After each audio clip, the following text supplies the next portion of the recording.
గురించి తెలుసుకుందాం. కాలాలు 3 రకాలుగా ఉంటాయి. వర్తమాన కాలము, భూతకాలము, భవిష్యత్ కాలము. భూతకాలం అంటేనేమో ఇంతకుముందు జరిగిపోయిన పని గురించి తెలియజేసేది భూతకాలం. జరుగుతూ ఉన్న పని గురించి తెలియజేసేది వర్తమాన కాలం. రేపు తర్వాత జరగబోయే పని గురించి తెలియజేసేది భవిష్యత్ కాలం. మీ చేతుల్లో నేను కొన్ని క్రియాపదాలు పెట్టాను.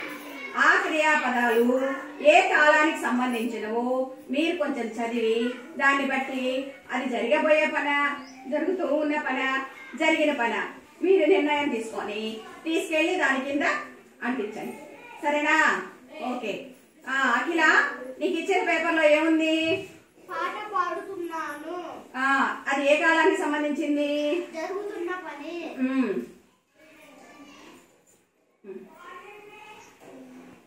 సమీరా, నీకు ఇచ్చింది ఏంటి? తింటున్నాను. అది దేని కింద సంబంధించింది? వెళ్తే ఇచ్చేసి. భరత్, నీకు ఇచ్చింది ఏంటి? అది ఎప్పుడుది? జరగబోయే పని. పోయండి. అలాగే నెక్స్ట్ లాస్యా, రేపు పాడుతాను. అది ఎక్కడి? జరగబోయే పని. ఓకే. జాస్మిన్, నీకు ఇచ్చింది ఏంటి? చదువుతున్నాను. అది ఏది? జరుగుతున్న పని. నీకేమి ఇచ్చాను శిరీష? వెళ్ళాను. అదేంటి? జరిగిన పని. నీకేమి ఇచ్చాను శ్రీనా? వెళుతున్నాను. అది ఎక్కడది? జరుగుతూ ఉన్నది.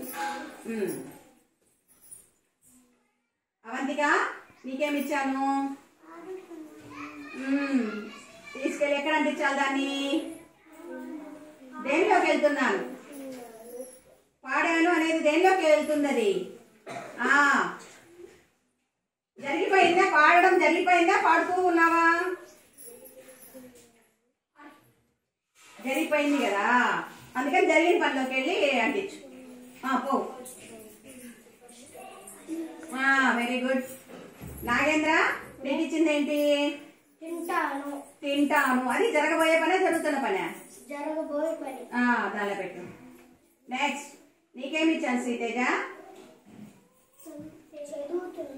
చదువుతాను. అది జరగబోయే పనే, జరుగుతున్న పనే? జరగబోయే పని. పోయి జరగబోయే పని లాంటి. జుల్ఫా, నీకేమి ఇచ్చాను?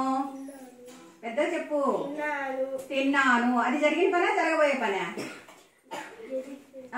అక్కడ అంటించు. మంజుష, నీకేమి ఇచ్చాను? పాడాను. అది జరుగుతున్న పనే, జరగబోయే పనే? Very good. అక్కడ అంటించు. Very good. అందరు కరెక్ట్ గా చేసేసారమ్మా. ఒక్కసారి క్లాప్స్ ఇవ్వండి.